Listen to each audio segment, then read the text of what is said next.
It's time to do a walkthrough of my Hobie Pro Angler 14 for the 2023 open water season.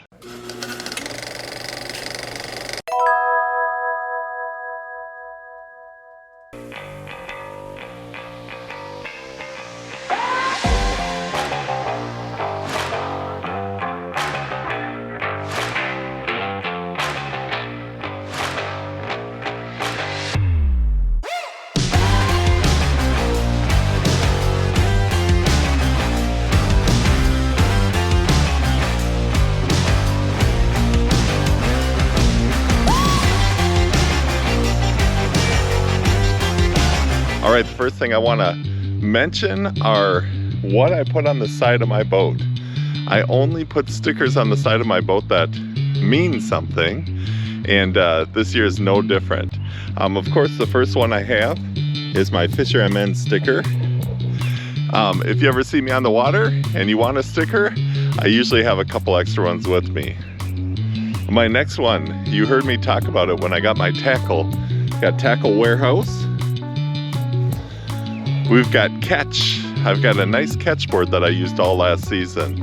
Another thing is the stickers are usually things I've used for a while. I don't want to just put a sticker on just because I got a sticker. And I will mention, I am not sponsored by any of these companies. They're just products I like to use. All right, the next one I've got is Reed's Sporting Goods. Reed's, especially by Mille Lacs, is always great if you need a reel. They've got a great selection. And usually if you ask them what their best deal is, they can usually take a little % off of the reel that you're buying. So don't forget that if you're up in the Mille Lacs area and you go to Reed's Sporting Goods. All right, 3 real important stickers on this side. Tooth Shield Tackle. There'll be a gear review coming out pretty quick on Tooth Shield Tackle. Great lures, great service. I tell you, when you order Tooth Shield Tackle leaders, either from Amazon or off their website or off of eBay, they send you a personalized note, they send you a sticker, but best of all, they send you great leaders. All right, St. Croix rods. If you watch the channel, I'm lucky enough to have a buddy that's helped me build some custom rods, and they're all St. Croix rods. Love St. Croix rods. And the last one here of a company is Thousands Lakes Sporting Goods. Grand Rapids based shop. They've got great bait, they've got great gear, and most of all, their customer service is second to none. I always go in there when I go up to Grand Rapids. If you get in there in Grand Rapids, tell them FisherMN sent you. They'll look at you like you're crazy because they don't really know me that well yet, but if enough people tell them, maybe they'll start noticing. Of course, the reason we're all here, gotta have a emblem to represent that, and one more FisherMN sticker. So the sticker setup on my boat is to represent things that I've had some good experiences with.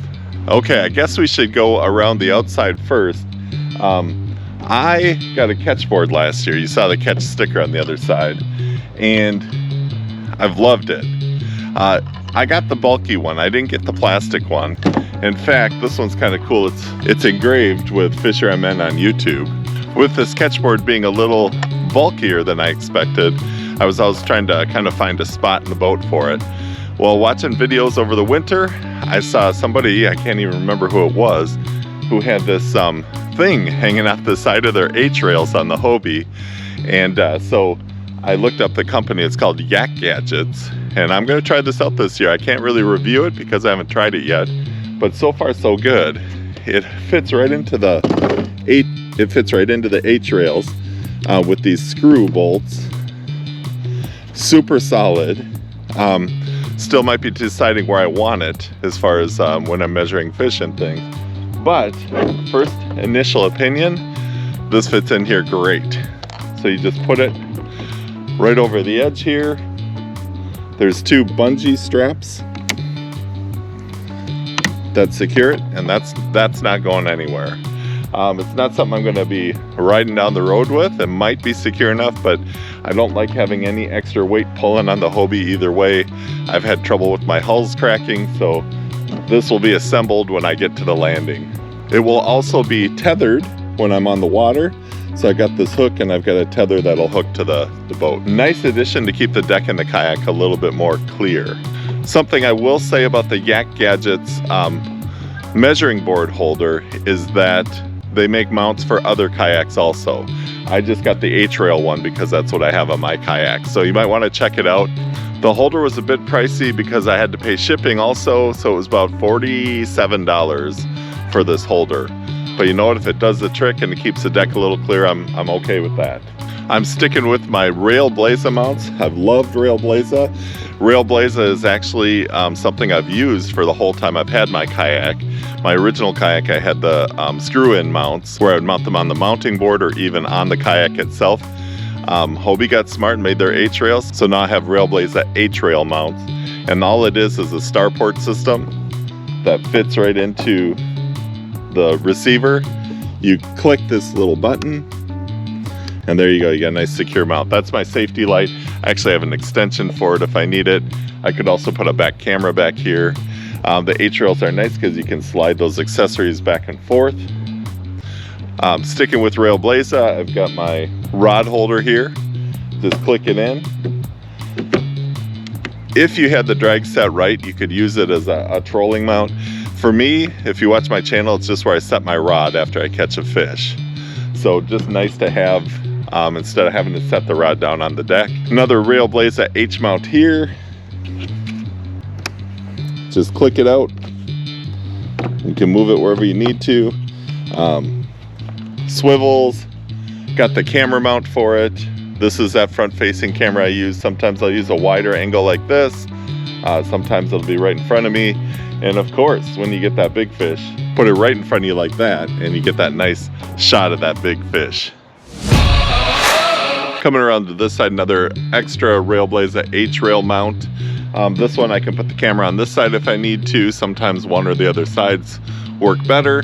Nice to have an extra mount for that. So that's pretty much it for the Railblaza mounts. I just will say they've been great. So if you need a mounting solution for your kayak, I think Railblaza is the way to go. I talk about the fact that the things I want to review on my kayak I've used for a while. Well, here's my Yak Attack net. Best purchase that I've made for my kayak in the last 2 years, I feel. It's been great. It's a net that has a magnetic hinge, so you just kind of bump it and it folds in half, and it fits perfectly right behind my chair so that I can grab it. They make a few versions. I like the version that has this size net. It's more of a rectangle, and also spend a little extra and get the foam insert on the back. It makes all the difference, especially if you're going to put it in your scupper hole. Fits perfectly back there. I usually have it folded in half, but you could put it all the way up like that too. So Yak Attack net, I think that is a great addition to the kayak. In fact, I will be doing a review on the Yak Attack net coming up soon on the channel. Fish finder. Fish finders are a big thing on a kayak, and we all think that bigger is better. Well, I have my motorboat in the garage over there, and I have a pretty big fish finder on that boat. I spent the first quarter of a season using it on this kayak. I just didn't like how bulky it was. So I went back, I just have an old Lowrance, and this has done me great. Runs off a battery. The battery lasts for 2 or 3 days. Nice to not have to worry about that. Maybe if I get into more tournament fishing, I'd think of maybe even live scope or something. It's a Lowrance Elite 4 HDI, and it does the trick. It has down scan and gives me all the basic information I need while I'm fishing. So nice little addition to have water temperature and depth, and even mark a few fish. Okay, something I'm sticking with in my boat, literally, is my Velcro mounted lure hangers. They're Velcro. I don't screw anything into my Hobie because I've had trouble with the hull cracking. I don't want to have anything that might cause that. I've got all the weather Velcro mounted here, and it's just an easy stick up there. And what I do is I hang my lures from there after I use them. I've got one on that side. I've got one over on this side. And they've worked great. It's just nice to be able to have those lures up and out of the way.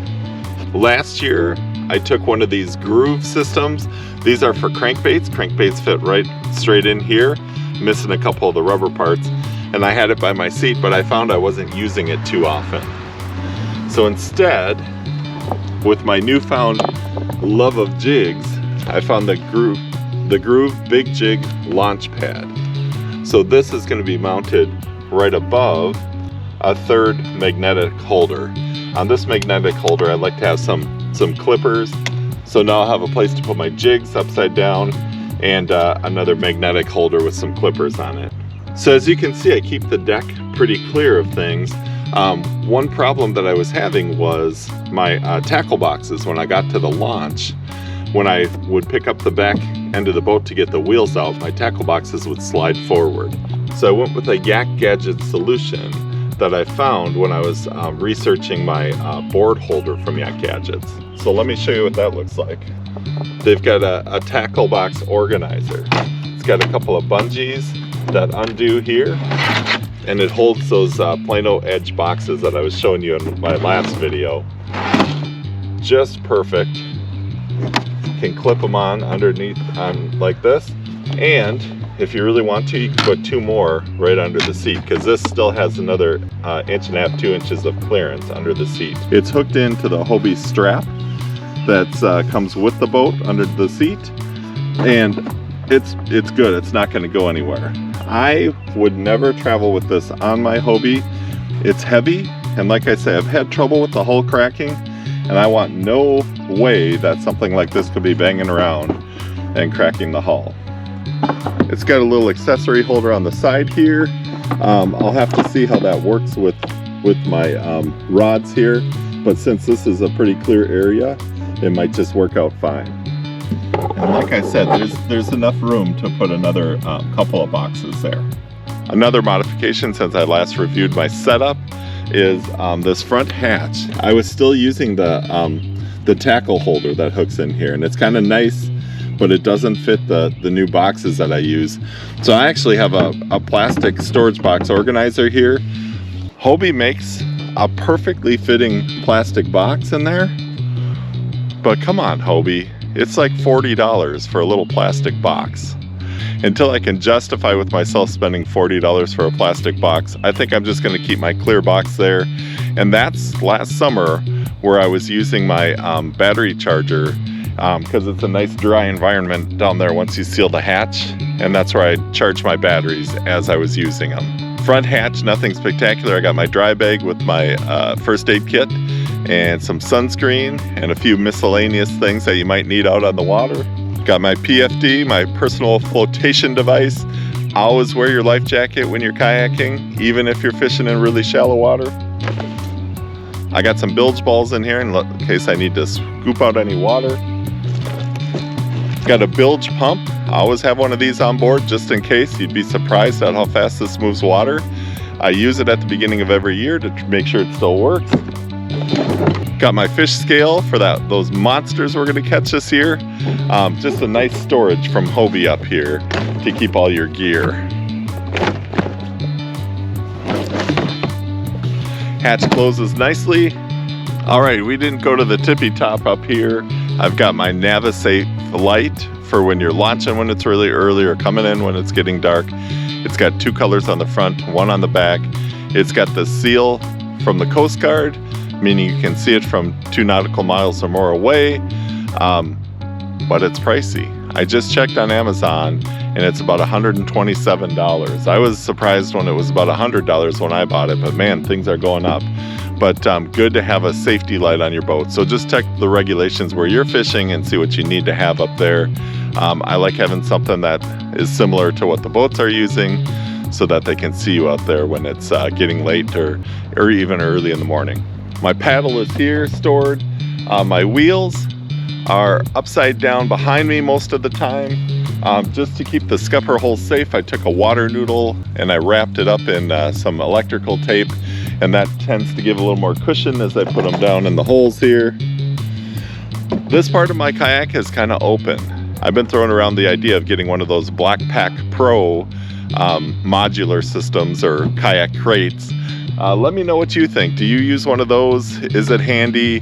I'm thinking maybe rain gear and having my boxes right behind me so I don't have to lean all the way forward to get the extra ones that I want. Let me know what you think in the comments about that Blackpack Pro. If you haven't seen it, take a look at, there's a lot of videos on YouTube. It looks like a pretty good storage system. Continuing with the setup that I'm going to use for the 2023 open water season, I thought I'd catch it here at about dusk.